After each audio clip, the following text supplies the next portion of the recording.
Hello बच्चों, let's read the question first.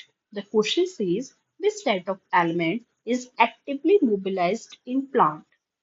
Plant के अंदर कुछ ऐसे एलिमेंट होते हैं जो कि मोबिलाइज्ड होते हैं, कुछ होते हैं जो इमोबिलाइज्ड होते हैं। अब हमें बताना है कि कौन से मोबिलाइज्ड है।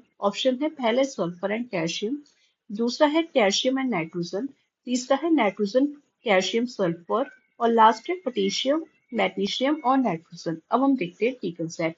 So the key concept used in this question is the information about the mobilization of elements. Mobilization का मतलब ये होता है कि जो एलिमेंट्स एक जगह से दूसरी जगह मूव कर सकते हैं। जैसे कि कुछ एलिमेंट्स होते हैं वो जब प्लांट डेड होने वाला होता है तो डेड एलिमेंट्स से जाके यंग एलिमेंट्स में चले जाते हैं, तो वो होता है मोबिलाइजेशन ऑफ एलिमेंट्स।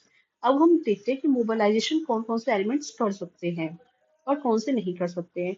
अगर हम इमोबिलाइजेशन की बात करें, यानी कि जो एलिमेंट्स इमोबिलाइज्ड हैं या कि वो अपने एक जगह से दूसरी जगह प्लांट्स में नहीं जा पाते, तो उनमें जो बेसिकली एग्जाम्पल आते हैं वो आते हैं कैल्शियम और सल्फर। कैल्शियम को हम Ca से डिनोट करते हैं और सल्फर को S से डिनोट करते हैं। तो ये वो एलिमेंट होते हैं जो कि इमोलाइज्ड है।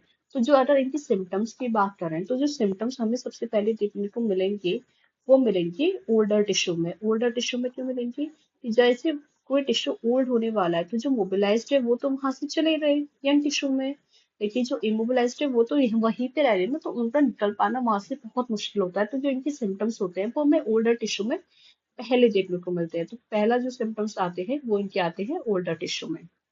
दूसरा हम देखते हैं मोबिलाइज्ड।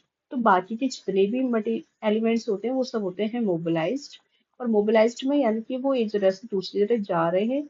तो अब इनके जो सिम्टम्स है कि अगर इनकी डेफिशिएंसी हो रही है या कुछ भी हो रहा है तो वो हमें देखने को मिलेंगे पहले यंग टिश्यू में, क्योंकि वो वहां पे मोबिलाइज्ड हो रहे हैं।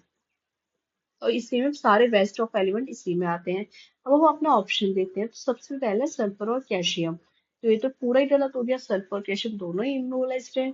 दूसरा है कैल्शियम और नाइट्रोजन, तो यहाँ पे कैल्शियम गलत आ गया, तो ये भी नहीं हो सकता। फिर तीसरा है नाइट्रोजन कैल्शियम सल्फर, तो यहाँ पे कैल्शियम सल्फर आ गया, ये भी नहीं हो सकता।